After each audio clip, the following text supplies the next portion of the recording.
Wynonna EARP is. They didn't all these years I was writing comic books, but now they do, and our fan diversity is amazing. I mean, not only is it female, LBGT, guys, but it's old people too. I mean, they get on that EARP thing and go, let's be a cowboy thing, I want to see it. And they get on there and go, well, it's cowboys, but boy, this is interesting. And they really get into it. So, as I've said before, I baked a loaf of bread, and Emily has made that into sandwiches and has fed the world. So, could not be happy.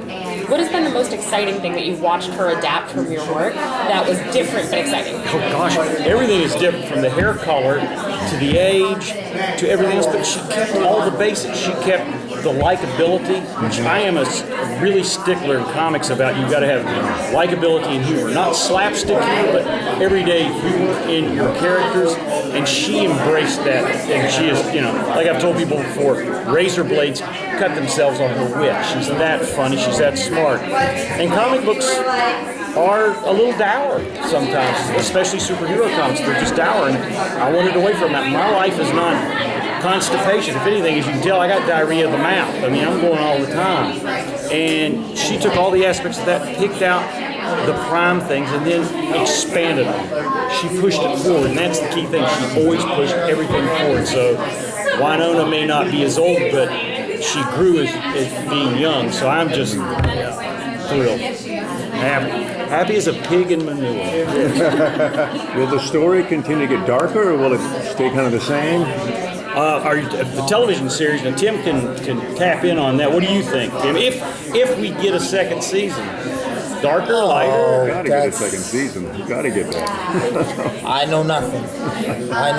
I was just gonna sit here and keep listening to Beau because it's too good. My favorite thing about the show is the comic book aspect. Yeah. In a lot of ways, like I'm a comic book collector, so that has been my favorite thing. Like I've seen myself on TV before, and it was the first time I did, I was like, well, I'm on TV, but the first time I was in the comic, or when that number 4 sub came out, I can't explain that feeling to people who don't know comics. I'm like, I'm in a comic book, you can't even breathe.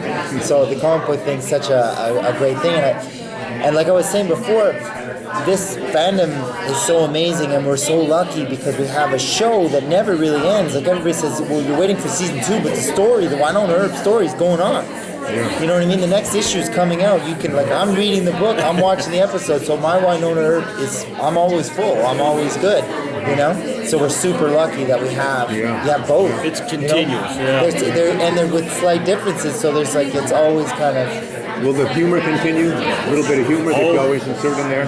Most definitely in the comic book, I can tell you that. And if Emily ended up taking some of the humor out of the series, it's never going to lose its heart. She's not going to do that. She's a fighter. She would never do that. We're in great hands. Yeah. I never worry. I'm in great hands in the comic book with this man here, and I'm in great hands with Emily Anderson. 100% trust. There's no without a doubt. Yeah. All right.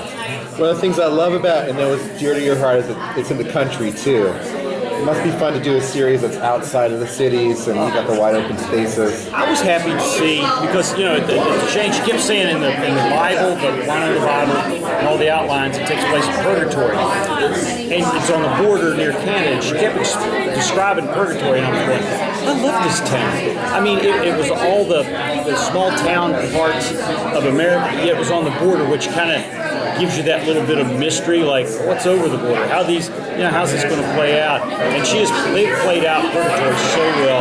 I mean, one of my favorite parts in the TV series concerns Doc, and it's every time Doc, who's 35 years old, every time he comes across modern technology, I mean, every time I see him sitting in that car and watching those windshield wipers he's accidentally turned on, and he's just like kind of voodoo magic, I die laughing. I mean, it brings a smile to my face.